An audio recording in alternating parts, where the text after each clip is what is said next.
நம்ம சிவாய வாழ்க வளமுடன். எல்லோரும் நலமாக இருக்கிறீங்களா? பார்த்துட்டிங்கன்னா நம்ம பதிவுகள் சரியாக போயிட்டுருக்கு. இப்போ இந்த பதிவில் நம்ம என்ன பார்க்க போகிறோம்னா, ரொம்ப முக்கியமான விஷயம் பார்க்க போகிறோம். நம்ம எந்த நாளில் எந்த சக்கரம் விழிப்படைய செய்யணும், எந்த சக்கரத்தில் நம்ம இயங்கணும். 7 நாட்கள், அந்த 8 நாட்கள் வரும். ஆனால் 7 நாட்கள் 7 சக்கரம் அப்படி மாறிட்டே இருக்கும்போது 8 சுழற்சி வரும். ஒவ்வொரு நாள் ஒவ்வொரு சக்கரத்தை இயக்கணும். சரிங்களா? எந்த நாள் எந்த சக்கரத்தை இயக்கணும் அப்படிங்கிற மாதிரி தகவலும், ரொம்ப உங்களுக்கு முக்கியமான தகவல்களும், நீங்கள் சரியாக இயங்கக்கூடிய தகவல்களும் இந்த பதிவில் நம்ம பார்ப்போம். நம்ம எல்லா சக்கரத்தையும் ஒரே நாளில் இயக்கக்கூடாது. ஒவ்வொரு நாள் ஒவ்வொரு சக்கரம் இயக்கணும். இது சூட்சமம். இது யாருக்கும் தெரியாத சூட்சமும். தெரிஞ்சிருக்கு, சிலருக்கு தெரிஞ்சிருக்காது. நம்ம சிவாய நம்ம ஒரு தகவல் நான் கொடுக்குறேன். அதாவது பார்த்துட்டிங்கன்னா, நம்ம முன்னோர்களில் என்ன செய்திருப்பார்கள்,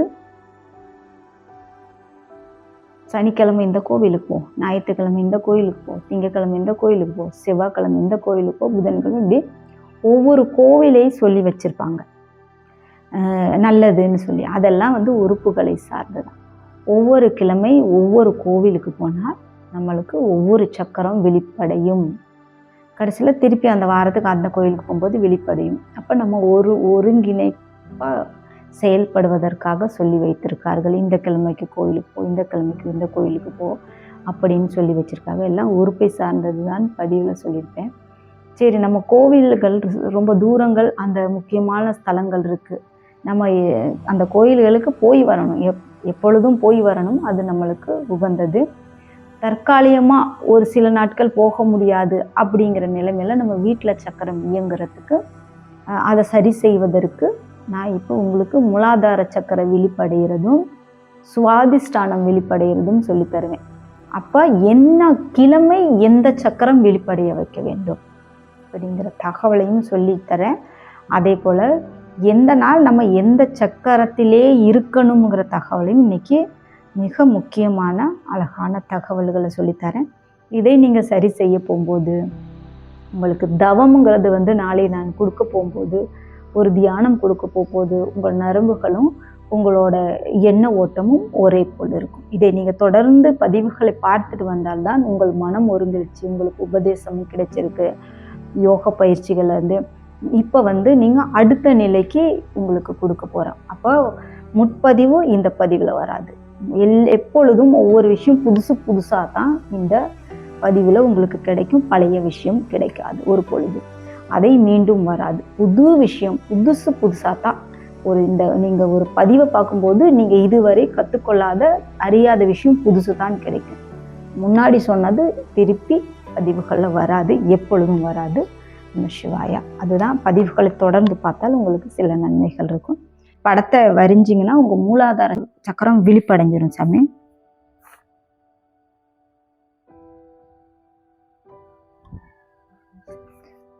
முதல்ல இந்த மாதிரி ஒன்று போட்டுக்கோங்க சாமி. ஸ்டார் பார்த்துக்கோங்க, நட்சத்திரம். அதாவது முக்கோணம் போட்டிருக்கேன். இந்த முக்கோணம் போட்டதுக்கப்புறம்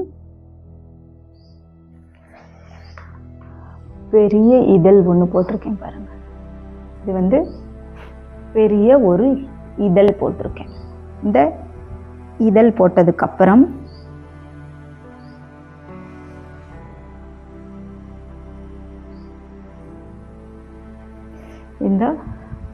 அதில் புள்ளியாக வச்சுருக்கேன் பாருங்க சார். ஒரு புள்ளியாக நான் உங்களுக்கு கொடுத்துருக்கேன். அதற்கு அடுத்து இந்த நடுவில்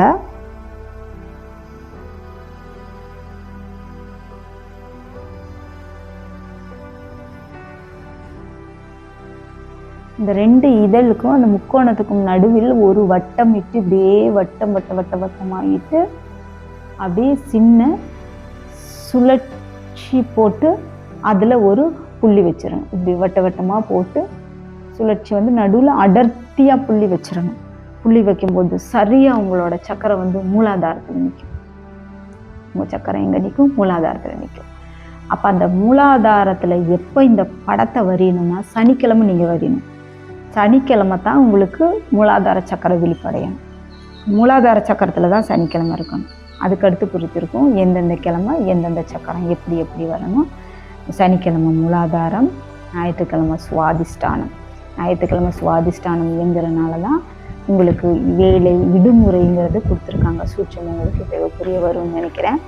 அந்த சுவாதிஷ்டானம் சக்கரம் ஞாயிறு, திங்கட்கிழமை அப்படியே வயிற்று பகுதிக்கு உங்களுக்கு நல்லா தெரியும். விரதம் நிறைய பேர் திங்கட்கிழமை இருப்பாங்க, சனிக்கிழமை விரதம் இருப்பாங்க, திங்கட்கிழமையும் விரதம் இருப்பாங்க. விரதம்ங்கிறது வந்து வயிற்றுக்கு ஓய்வு. அப்படியே திங்கட்கிழமை மேல் வயிற்று பகுதி. செவ்வாய்ங்கிறது வந்து நாகதம் இங்கே வந்துடும். புதனுங்கிறது வந்து விசுத்தி வந்துடும். வியாழனுங்கிறது வந்து நம்மளோட சிவனோட நாட்கள்னு சொல்லி இங்கே வந்துடும். பார்த்துக்காங்க. வெள்ளிங்கிறது வந்து உச்சந்தலைக்கு போயிடும். சரிங்களா? மேலே வெள்ளிக்கிழமை எல்லாரும் தலை குளிச்சுட்டு கோவிலுக்கு போய் அம்மன் கோவிலுக்கு போய் இங்கே போயிடும். மீண்டும் சனிக்கிழமை அங்கே. அப்போ எல்லா சக்கரமும் வெளிப்படைய உங்களுக்கு வந்து நான் பதிவில் ஒவ்வொரு வரிதல் சொல்கிறேன். இது மூலாதார சக்கரம். இப்போ நான் சுவாதிஷ்டான சக்கரத்துக்கும் உங்களுக்கு இன்றைக்கே கொடுத்துட்றேன், மணிப்புரகத்துக்கு கொடுத்துருக்கேன். அப்போ என்னென்ன கிழமை வைக்கணும் அப்படிங்கிறதும் உங்களுக்கு புரிய வந்திருக்கும். சரிங்களா? நம்ம முன்னோர்களும் சரி, நம்ம முன் சந்ததிகள்லாம் ஒவ்வொரு நாள் ஒவ்வொரு கோவிலுக்கு போகிற விஷயங்களும் உங்களுக்கு வந்து புரிய வந்திருக்கும். நம்ம எப்படி இயங்கணுங்கிறதும் உங்களுக்கு நல்லாவே தெரிஞ்சிருக்கும். எல்லா சக்கரமும் டெய்லி இயக்கக்கூடாதுங்கிறதும் உங்களுக்கு புரிஞ்சிருக்கும். இப்போ நான் சொல்ல சூட்சமங்கள் புரியாதுன்னு எடுத்து சொல்ல வேண்டியது வராது. நம்ம சிவாய வாழ்க வளமுடன். இப்போ வந்து சுவாதிஷ்டானம் வெளிப்படைய உங்களுக்கு ஒரு சக்கரம் நான் சொல்லித்தரேன்.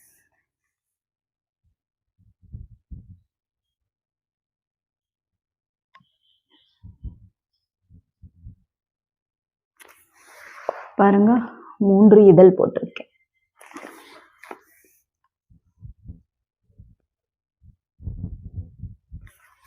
2 சுழிச்சு விட்டுருக்கேன். பார்த்துக்கோங்க, 2 3 இதழ், 2 இப்படி சுழிச்சு விட்டுருக்கேன்.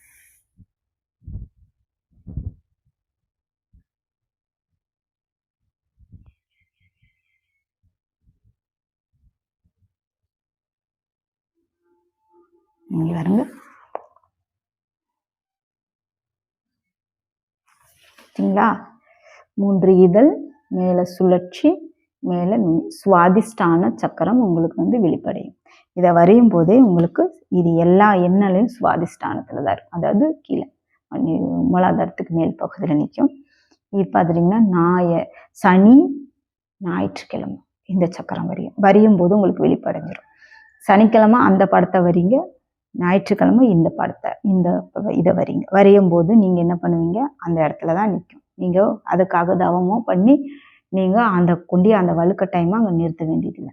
இதை வரையும் போதே உங்களுக்கு அந்த சக்கரம் சரியாக இயங்க ஆரம்பிக்கும். இயற்கையாக இயங்காமல் நிற்கப்பட்ட சக்கரங்கள். அடுத்து வந்து மணிப்பூரகத்துக்கும் உங்களுக்கு கொடுத்துருக்கேன், அதை வரையுங்க.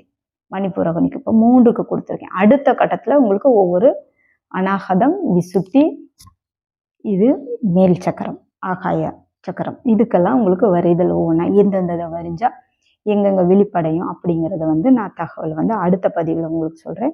இப்போ நீங்கள் இதை வரைய போகும்போது நீங்கள் உங்களுக்கு நல்ல ஒரு உறுதியாயிரும். நீங்கள் வந்து வாதத்துலையும் சிக்க மாட்டீங்க, வாயுவிலையும் சிக்க மாட்டீங்க, பித்தத்துலையும் சிக்க மாட்டீங்க. சரியாக இந்த கோள்கள் இயங்குறது போல் நீங்களும் இயங்குவீங்க. முக்கியமான விஷயம் இதுதான். நம்ம கோவில்களில் நடக்குது சாமி. நம்ம சிவாய. இதை எல்லாரும் செஞ்சு பாருங்கள். அடுத்த பதிவில் உங்களுக்கு சில விஷயங்கள் நான் கொடுக்குறேன் சாமி. நம்ம சிவாய வாழ்க வளமுடன்.